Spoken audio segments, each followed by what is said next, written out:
So as a professional psychic medium, I have the ability to channel the deceased, the living via their higher selves, pets, spirit guides, you name it.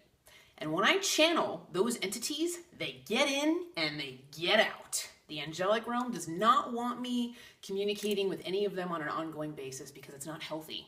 I have a life to lead and a path to walk myself on this planet.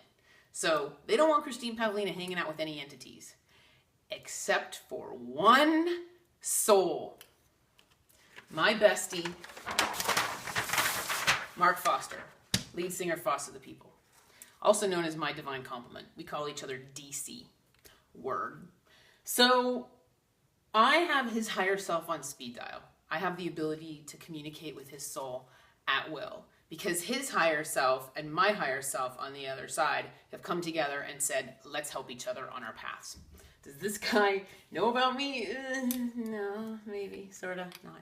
He has never met me. So we haven't really come on each other's paths yet, but our soul communication is both supported and encouraged by the angelic realm. So I figured, hey, why not make a video telling people what it's like to have that soul communication with him, which is actually pretty fun, I have to say. You rock. Okay, number 1. He's the perfect combination of head and heart. He's a deep introspective thinker on one hand. On the other hand, he's really squishy and schmoopy and sensitive. He also notices everything. You can't get anything past him. Wait a minute, is that just the higher self or the lower consciousness too? Okay, they just confirmed lower consciousness too. That's the way. That's the way the guy is. He is wicked smart. We once had an SAT word usage, and he won with all these 5-syllable words in one day. I think he won with gentrification. He's wicked smart. Number 3, he has razor sharp wit. I was driving in my car the other day, rocking out to Kesha to a song called Boots and Boys. It's essentially about changing boyfriends the way you would change shoes. And his higher self showed up and said, what are we listening to, dearest? And I said, just a song about female empowerment. And he said, oh, okay, female empowerment. And then he showed me an image of the stuffed animals I sleep with. Now, the problem with that is the time allotted for any sort of retaliatory comment passed because I was laughing so hard. So at that point, I just had to make a mental note, I owe Mark 1 zinger. Now, I'm pretty good at holding my own, but if it gets to 3, I'm going to have to play a practical joke on him, and I can't do that on his higher self, so I would have to wait for his lower consciousness to come on my path to do that. He shows up at family functions. If we have movie night once a month with pizza. If he likes the movie, he'll show up and hang out with me. I can feel him attached to my stomach. He comforts me when I cry. I was crying about web hits when I first launched my business because my expectations were unrealistic. And he showed up and said, do you have Ebola? And this was right after Ebola broke out. And I said, no. And he said, well, then I guess your life is pretty good then, isn't it?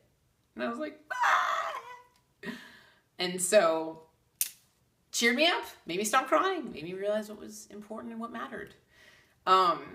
So, the downside, unfortunately, there is one.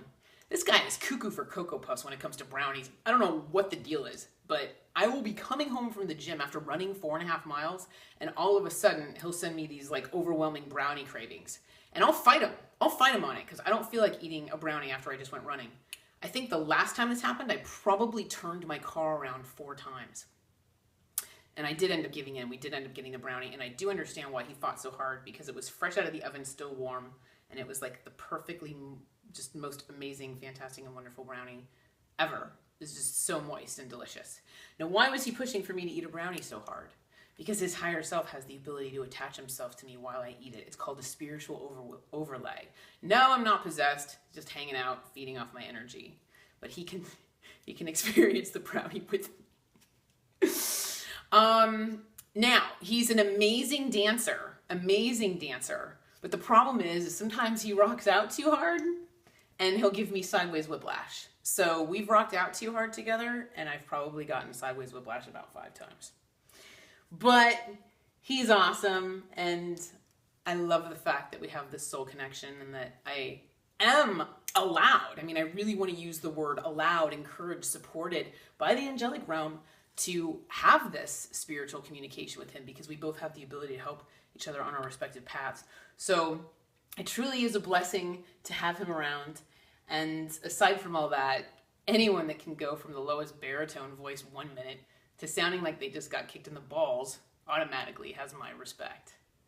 Thank you.